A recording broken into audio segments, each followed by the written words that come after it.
গিয়ে রাজপথে তাজা রক্ত দিয়ে যারা শহীদ হয়েছেন। বক্তব্য দেওয়ার কিছু নেই, বক্তব্য শুনতে এসেছি, বক্তব্য দিবেন সিনিয়র নেতৃবৃন্দ। আমি আপনাদেরকে শুধু এতটুকুই বলতে চাই, এই কর্মী সভার মাঝে আমাদের দেশ নায়ক তারেক রহমান আমাদের 31 দফা রাষ্ট্র কাঠামো মেরামতের যেই রূপরেখা তৈরি করেছেন তার উপরে আমরা বলিষ্ঠভাবে কাজ করব এবং জনগণের পাশে আমরা যুবদল আমরা এমনভাবে কাজ করব যে আমাদের দলের এই আদর্শ শহীদ রাষ্ট্রপতি জিয়াউর রহমান আদর্শে মানুষ উদ্বুদ্ধ হয়ে আমাদের পাশে আসবে। আপনারা মনে রাখবেন, বাংলাদেশ জাতীয়তাবাদী দল একটি বৃহৎ দল, বাংলাদেশের সকল জনমানুষের দল, দেশের আপসহীন দেশের খালেদা জিয়ার দল।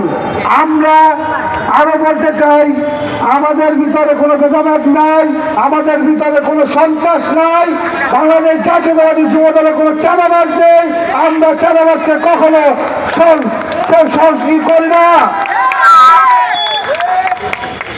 আর আমি আর বেশি কিছু বলে সময় বিক্ষোভ করবো না। আমাদের সামনে বিশেষ প্রধান অতিথি, প্রধান বক্তা আছেন, তাদেরকে বক্তব্য দেওয়ার জন্য আমি আমার বক্তব্য এখানে শেষ করছি। আর আরেকটি কথা বলে যাই, অবশ্যই আরেকটি কথা বলতে চাই, অবশ্যই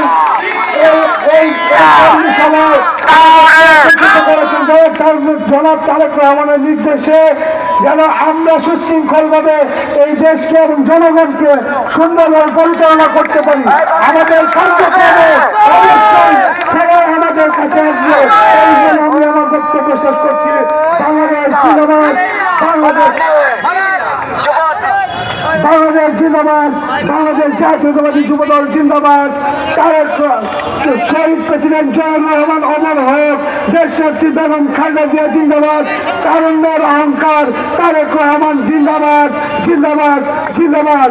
আল্লাহ হাফেজ, আসসালামু আলাইকুম। ধন্যবাদ। বক্তব্য দেবেন